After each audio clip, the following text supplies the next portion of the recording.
Welcome to the Breath of Fresh Air Dental Podcast. Whether you're a seasoned practice owner, a new dentist, or an office manager looking to enhance your skills, this podcast is for you. Our friendly and knowledgeable hosts are here to answer your burning questions, address common pain points, and provide practical solutions to help you overcome any obstacles you may face. Our hosts, Amanda Demora and Sarah Hamlin, bring to the table lengthy careers in both clinical dentistry and practice administration. They now preside as the CEO and COO of Essential Dental Services. Hi, everyone. I'm Amanda Demora. And I'm Sarah Hamlin. And welcome to the Breath of Fresh Air podcast.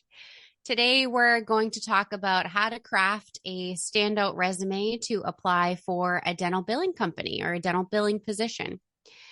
So we're going to share a few things that Sarah and I are looking for when we see resumes come through. Some of these may vary depending on the company you're applying to, but as a general blanket statement, these really should help you across the board and across all companies. And we thought this would be a fun topic to start with.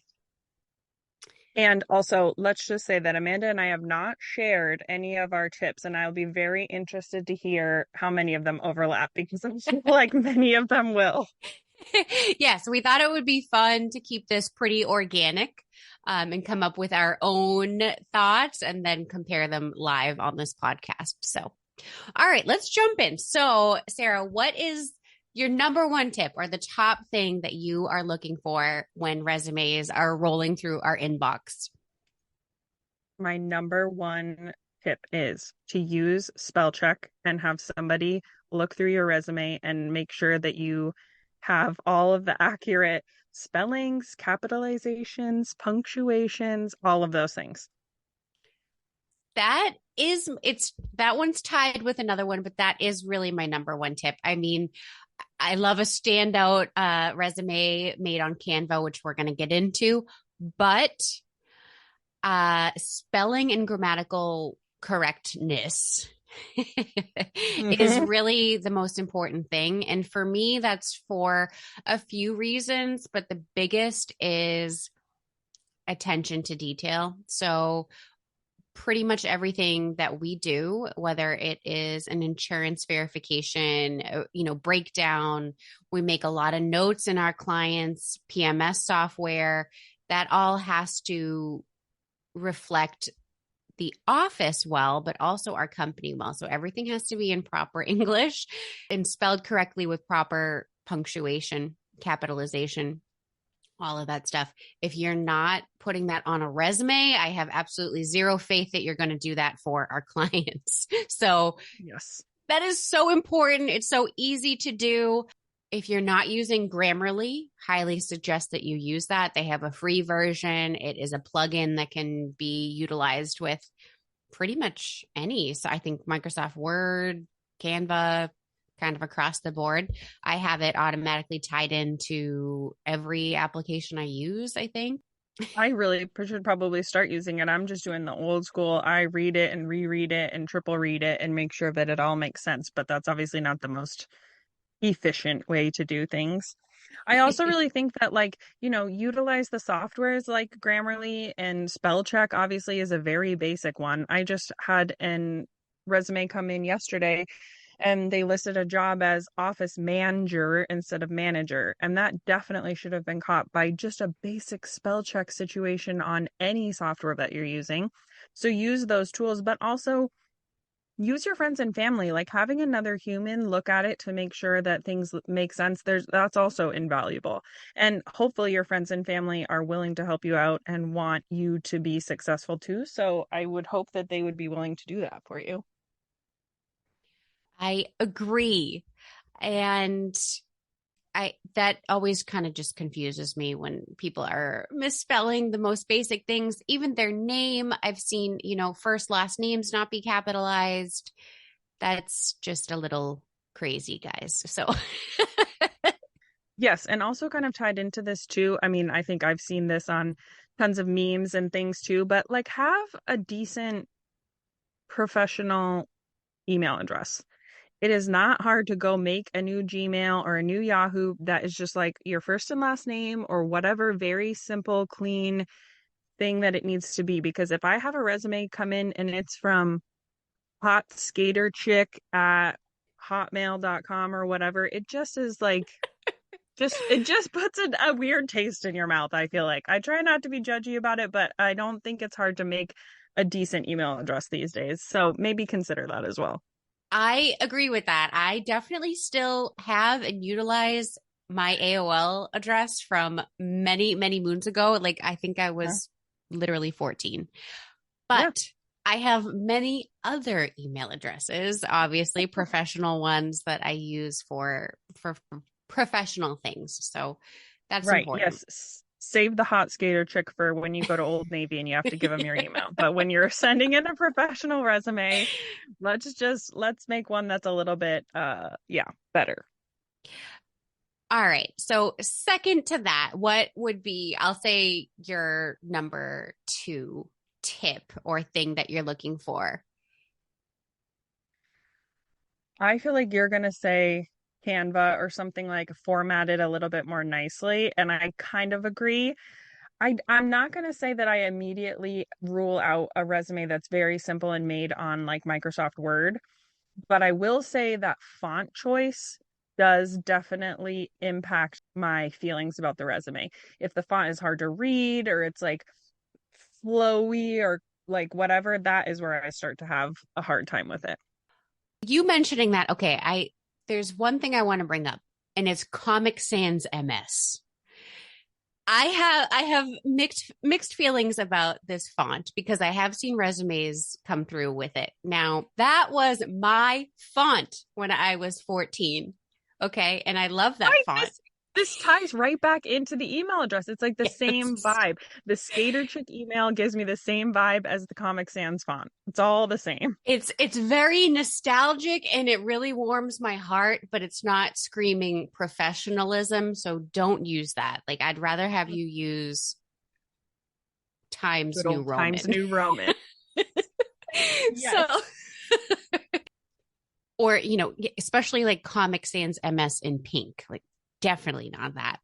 So font is important. But my tip, I love a Canva resume for several reasons. Also, it's not a make or break thing, but if you're not using Canva, please download that. It's free. They have a free version. Of the hundreds of resumes that have rolled through my inbox and that I've looked at, I think I've only seen 3 or 4 that have been made on Canva. And all of those people are working for me right now. So it says a few things. It's obviously aesthetically pleasing to the eye and it immediately jumps out, but it tells me that you're computer savvy. You can work with different softwares, you know, all of those things.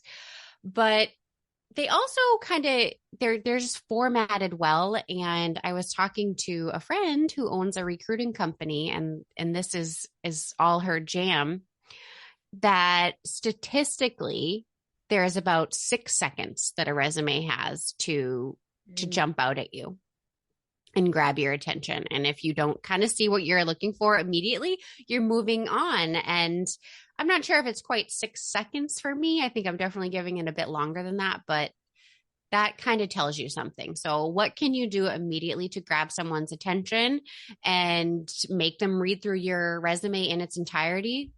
I would say Canva is going to be it, but there are some other platforms too. Yeah.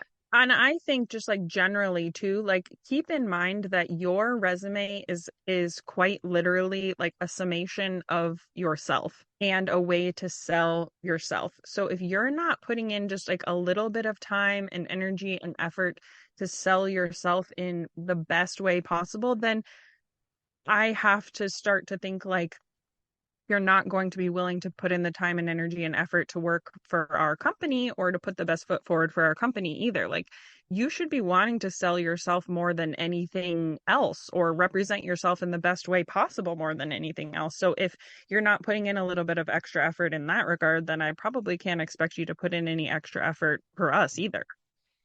Exactly. It's the same thing tying into paying attention to details such as spelling. Mm-hmm. It's just if you're not putting in effort there, I know you're not going to be double checking your insurance breakdown to make sure you covered Yep. all your bases there. So that's what is number 2 to me and is going to make it stand out. I would say something else is keeping your resume to 1 page. How do you feel about that? Yes, I was going to say something similar. I guess I'm not so stuck on the 1 page. I mean, 1 page is great. And I think that for whatever reason, that's always been our like standard message is 1 page resume. But for me, and this is also a lot of my personality, I'm pretty like, go, go, go. Let's get the information and move forward. So I can't stand when resumes come in with paragraphs of information about what you did at certain jobs because I don't feel like I gain anything from those paragraphs because also I'm totally honest, probably not going to read the paragraph. But if you have some bullet points in there that have very like clear, concise information about what you were doing, what, softwares you worked with, what services you did, those kinds of things, I'm going to like be able to glance at that and say, okay, they know what revenue cycle management is and they use that term. They know what insurance AR is. They know what outstanding claims are. Great. All that's listed. Boom. That tells me a lot that this person knows what they're doing.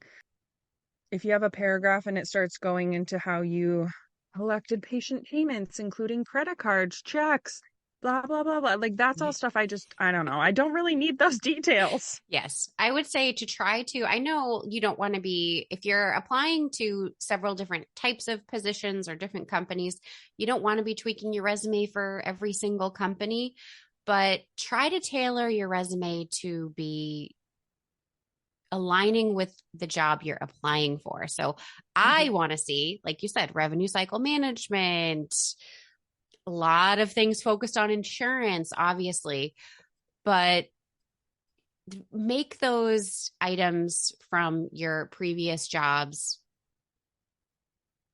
relevant Yeah. to Yes. what you're applying for. Right in the 6 seconds thing, if I'm scrolling through your resume and I've only got a couple of seconds for your job history to jump out, make sure you're putting the most important things. Like, do I know that you checked the mail at your office manager office? Yes, probably you did. And did you probably opening and closing duties? Yes, of course, I'm sure you probably did. But those aren't the things that you should be highlighting, or I hope that they're not the things that you should be highlighting. Like, make sure you take a second to really focus on what was the core things that I did at this position and the things that I did at this position that carry over into the position I'm applying for. Exactly. Yes. So the 1 page thing, it's not a make or break, but definitely not longer than 2 pages. You do not need to have every single job you've ever had in your life on there. I see that a lot, actually. 6-page resumes, it's just unnecessary. So all of the standout things that you want us to see should be on that very first page, which is hopefully for me, just only 1 page in general. The next thing I kind of wanted to see what you thought was putting a photo on a resume. How do you feel about that? Yay or nay? I'm like kind of indifferent about it. Like I like the ones that have a photo on it, but I definitely don't dock people who don't have a photo. I agree. It's not a make or break thing for me.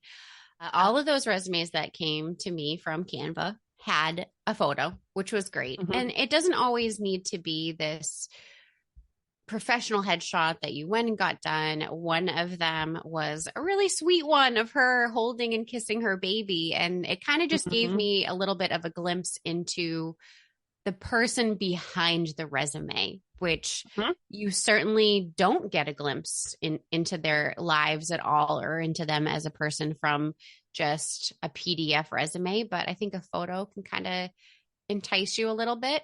I know recruiting companies have different opinions on that, but I do like to see one. It really is not a make or break thing, though. I have a resume pulled up right now from one of our current team members. So I thought it would be fun to look at this. So it was really just last 2 positions, years worked, like you said, bullet points of specific relative experience at each of those 2 positions. And one of the other things I wanted to talk about was, is it important for you to see what continuing education classes that they've taken? I think it's important for me to see that they are, yes, like interested in growing or expanding. So, yeah, in some way, listing continuing education or courses that they've been to or conferences that they've done or things like that, I think is great just because it shows me that they're interested in growing in their position outside of just what they learn in the office. Me too. If it's not a make or break, I realize that a lot of people don't necessarily take continuing education, and that's okay. However, with positions in this company, it's obviously all very insurance driven, and insurance is an ever changing game that you really need to keep up with, whether that's bills, laws, just trends in general. So, someone trying to stay on top of that to me really shows initiative and drive. So, that is really going to make someone stand out in comparison to someone who's not. And these don't have to be conferences. That's awesome if it is a conference. These can be free webinars. Just list the title on there. That's fine. So this resume that I'm looking at has that on there and a couple other things that they do in the dental community. So it clearly stood out to me. And to be honest, this person is a fantastic account manager of ours. So of no surprise that she made an awesome resume. Yeah. Well, and I just think that the the hard part about hiring in any position is that the qualities that you're looking for in an employee are most likely not going to be qualities that are listed on their resume, to be honest. Like when I was in office, I always said, I can teach somebody dentistry. I can teach somebody tooth numbers. I can teach them tooth surfaces. I can teach them how to create a claim in a software. But what I can't teach them is how to be reliable, how to pay attention to detail, how to want to look into things a little bit more instead of just saying, oh, I don't know that. I'm not going to look into it. Like all of these qualities and characteristics that are so important in a quality um, team member, like those are the things that we get from the general aura of your resume as opposed to the actual words that are on it. And I think that sometimes we forget about that bigger picture thing and the messages that we're sending that aren't actually just the words on the page. I actually said that the other day in an interview. It's like, yes, I see your resume, I see your qualifications, and I think sometimes people are thrown when I don't really ask them specific like goals they have or questions or try to throw them off with some kind of pop quiz. Like you said, I can teach anything. I can't teach personality and reliability and dependability and all of that stuff. Right. All right. How do you feel about cover letters? Do they have to have one? Is it nice to have one? What should be on that cover letter if so? So I will say I was thinking about this yesterday as I was getting some resumes in my inbox. What I do not like is getting a cold email. So an email that has literally nothing in it besides maybe the person's name at the bottom and just their resume attached. So I don't necessarily know that I need like a full-on cover letter saved as like a PDF in addition to their resume, but for sure put something in the body of your email that says, I saw your position. I'm very interested. Please, here's my resume for your review. I look forward to hearing from you. I mean, it does not need to be anything crazy or over the top. I know when I was in college and we went through resume classes, they went through setting up a cover letter and it was like, the first sentence should be your where you saw the job post, and the second sentence should be your goal in applying here, and the third sentence should include your history from blah blah. Like, I definitely don't think it needs to be that intense, but for sure send a little bit of a message that just says, hey, I'm applying. I look forward to hearing from you. Here's my resume. Great. That's all I need. Yeah, it can be pretty short and sweet. So it's so funny. So I was chatting with my friend Wendy, who owns a recruiting company, and she asked me a lot of these questions. And I said that exact thing on that video. I said, what I don't like is when an email rolls through, it might have a subject, but there's nothing in the email body and it's just a resume. Put a cover letter with that, or just something in the email body, which is going to act as your cover letter. That can actually say a lot too. I mean, that can have your year's experience instead of listing your last 20 jobs in a 6-page resume. So kind of summarize what you do there. I think an objective is nice, a goals. Not a make or break thing too, but I do like to see that like maybe you've Googled the company. Right. and Yes. and you know something about it. Yes. So that that's nice. So I do like a cover letter, or in lieu of one, something in the email body would be nice. Yeah, and I think like you said, a little bit of customization to the fact of where you're applying. Sometimes I feel like I can tell when it's just like a template email that they're literally just copying and pasting and sending with all of their resumes. And I don't think that that's necessarily a total deal breaker, but I do think it's nice when they make it clear that, you know, they took some time to like look into our company. They at least mention the name of the company in there. Or when they say, I saw you on a Facebook group or whatever, that at least gives me a little personal tie back to where they saw us. They know what they're applying for. It's not just some blanket thing that they're just sending out a million resumes across the board. I mean, maybe they are, but it feels a little more personalized to us anyway. Any other tips and tricks? To me, the like we said, biggest thing, spelling. Second thing, some form of good layout. And 3, keeping everything concise to 1 or 2 pages. And relevant experience. Yep. Obviously, that's a little more tailored to.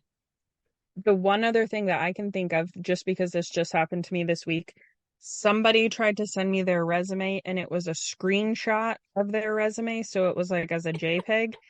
And when I clicked on it and then blew it up so that it was big enough so that I could even read it, by the time I enlarged it, the quality was so bad that I couldn't read it. So then I had to respond to this gal and say, can you send this in the different format? So make sure you're using the right format of file or whatever when you're submitting it to. I would say almost without question, my preferred format is PDF, wouldn't you say? Absolutely. I am so glad you said that, because I have gotten some same. It was a photo that they took with their phone and sent it, or it was something that they printed and had a hard copy and then they like scanned it in. So all of these things are kind of telling me that maybe you're not great with the computer, because those are all skills that you would know of if you were comfortable using Adobe, making a resume, saving it as a PDF format or whatever it is. I've also had people save it in Pages, which is Mac's version of Word, which people just have trouble opening in general. So get it in the correct format. I'm really glad that you said that, because I work off of Windows, and in this last hiring round we just did, I probably had 4 or 5 resumes coming in Pages, and I would try to go open it and I can't open it on my computer. I don't have Word because I use all Google Docs. Yes, thank you. So it wouldn't open. I literally couldn't get it to open, and then I'm just dead in the water. So then I have to go email you back and ask you to send it in a different format. And obviously, like, you didn't send it in a PDF to begin with. So like, then at that point, I'm already done. I'm like, nope, it's in Pages. I can't open it. Okay, on to the next one. And that's a bummer, because I might be missing out on great candidates because of that. But also, I don't always have the time or the capacity to email all these people back, wait for them to respond, review it in a different format. Like, that's just honestly the reality of hiring. People don't always have that commitment to learning about you. So you have to be willing to make it as easy as possible. Like, remove those barriers as much as possible. I perhaps think that should have been our number 1. I mean, that's the first thing, right? You have to open it to be able to judge it. Very true. Very true. So I kind of want to close out by saying, the remote billing field is, I don't want to say super competitive, but I feel as though we are pretty inundated with resumes. And I don't think that's just us. That's all remote billing companies or possibly remote companies in general. But everybody wants to work from home these days. And there's so many resumes that roll through that you have to be able to stand out amongst the crowd. So I think these are really good tips, whether you're applying for us or to another company, that's going to separate yourself from the pack for sure. I think too, just to kind of play off of that too, like I think there's a little bit of like a more casual vibe related to remote companies in general. Like I just feel like people are a lot more casual about their applications and their resume sending and their like interest in job search for some reason for remote positions. I don't know if it's because they are work from home, but I just feel like in general people are a lot more lax about it. They don't put in like the formalities as much as they do like an in-person job. And That's true. I would say that it's still a job and it's a company that we love near and dear to our hearts. And we want, the best candidates for it just the same way as we would if it was an in-person position. So don't slack on the formalities or the importance or anything like that because just because it's remote doesn't mean it's any less important or special or professional. I agree with that. That's a good way to put it. Because it is casual. You're right. I mean, like we said, sending an email off with no email body and just a Mm-hmm. PDF. I mean, that is very casual. Yep. And just throwing together a sloppy resume, that's not going to make the cut. Not for us anyway, Right. possibly some other companies, but try to layer in some professionalism with your resume and with your initial outreach to a company, and Mm-hmm. that's going to help you for sure. But I those are my top tips. Yeah, I think same. I can't really think of any others. I do think that there's something to be said for the follow-up situation. Like Yep. if I get a follow-up email from you in a week that says, "Hey, I didn't hear anything back. I just wanted to make sure you got my resume," or something like that. I appreciate that. I appreciate that you're paying attention, that you cared about us and you want to, hear back from us. Like I think that that helps you stand out too. So, I don't think it hurts to do that if you don't hear anything. I agree. And also, I mean, it shows initiative Mm-hmm. for sure, but it also might make us take a second look at a resume that perhaps we might have skimmed over because it wasn't made on Canva. No, I'm just kidding. But yeah, it might make us take a second look at you for sure. I think that is it for this week's episode. So, our next episode is going to be a bit of a follow up to this one, and that is going to be how to make the transition from a clinical position, either dental assistant, dental hygienist, into remote billing. Because we do get quite a few resumes from dental hygienists or assistants who don't have any front office experience, who are looking to transition out of the chair and into something more remote. So Into a different chair. into a home office chair. Yes, exactly. A rolly, comfortable chair with a blanket, perhaps, instead of, uh-huh. Yes, exactly. Oh. So thank you everyone for listening, and we will see you on the next episode. Bye, guys.